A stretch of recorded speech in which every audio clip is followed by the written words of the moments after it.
You wake up. Well, technically, hatch, but that's just a fancy way of saying you suddenly exist with zero parental support. Your mom? Gone. Your dad? Already dead. Your inheritance? Trauma.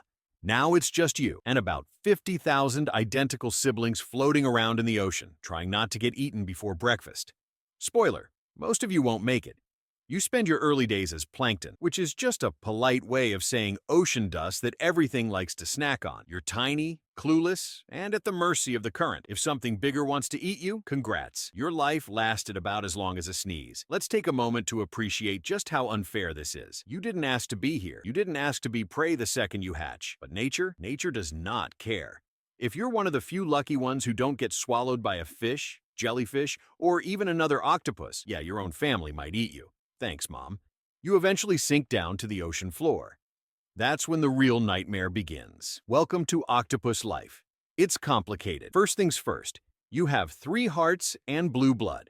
Sounds cool, right? Like some kind of royal sci-fi superpower? Yeah, not really. Because this means you have 3 times as many ways to bleed out when something bites you. And that fancy blue blood, it's horrible at carrying oxygen, meaning you get tired super fast. So, to recap, you are delicious to basically everything. Your circulatory system sucks.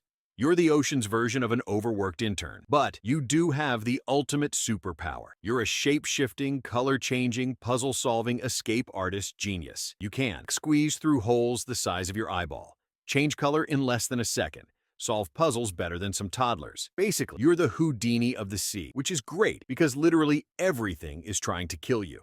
Sharks? Hate you. Moray eels? Hate you. Dolphins? Definitely hate you.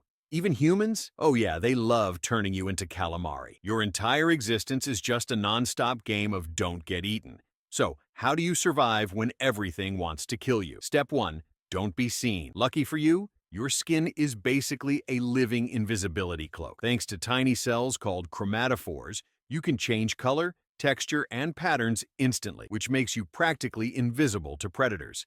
Until you panic and accidentally turn bright white, which is not helpful at all. It's like trying to hide from someone in a dark room, but your shirt suddenly starts glowing in neon colors. Step 2. If they see you, confuse them. You've got ink, and not just any ink. It's a chemical weapon that messes up a predator's sense of smell. So even if a shark was about to bite your head off, now it's just floating there in a cloud of regret wondering where its meal went. Step 3. If all else fails, run. You don't swim like a normal sea creature. No, you jet propel yourself backwards by shooting water out of your siphon, which is cool, except for the part where it means you have no idea where you're going most of the time. So yeah, you escape, but you're also probably crashing into a rock while doing it. But hey, if you do get caught, no worries. You can just rip off your own arm and regrow it later. Yeah, that's a thing you can do. Being smart is a curse. Here's where things get even more ridiculous. You're one of the smartest creatures in the ocean. You can solve puzzles, open jars, use tools.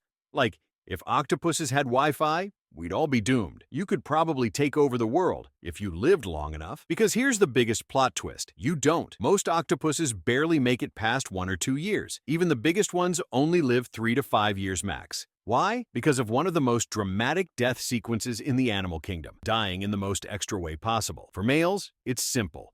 You mate, and then your body shuts down like an old laptop. You stop eating, start wasting away, and within weeks, you're dead. For females, it's way worse. After laying her eggs, a mother octopus stops eating completely. Instead of taking care of herself, she spends months guarding her eggs, fanning them with water, keeping them clean, and making sure nothing touches them. She won't leave, she won't eat, and by the time the eggs finally hatch, she's starved herself to death. It's like dedicating your whole life to raising kids, and then immediately dropping dead as soon as they move out. And that's it. Game over.